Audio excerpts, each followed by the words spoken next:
So Rechie Valdez is Canada's new Minister for Women and Gender Equality and Youth.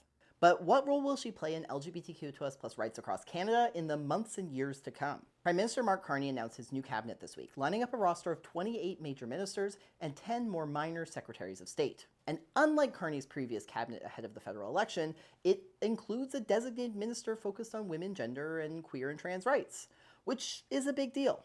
Carney faced backlash from gender equity and LGBTQ+ groups after his first cabinet did away with the wage minister, dissolving a role previously held by Marci Ien under former Prime Minister Justin Trudeau.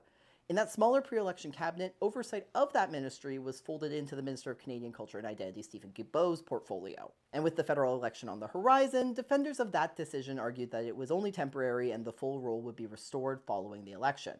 And now it has been. The MP for Mississauga-Streetsville was first elected in 2021 and was the first Filipino-Canadian woman elected as an MP in Canada. Before politics, she owned a baking business and even competed in the Big Bake on Food Network Canada. As an MP, she's already been visible at various events tied to LGBTQ+ issues, including funding announcements and the Toronto Pride Parade. She'll play a key role in executing some of the objectives from the Liberals' election party platform, including making the 2S LGBTQI+ Community Capacity Fund permanent and establishing a new in vitro fertilization program that would provide up to $20,000 for a single standard cycle of IVF. Then there's also the broader issue of the general climate around LGBTQ+ rights and DEI, with various provincial premiers, including Alberta's Daniel Smith and Saskatchewan's Scott Moe, attacking trans rights in particular. Valdez is set to be the federal government's face and voice on defining their position on these issues.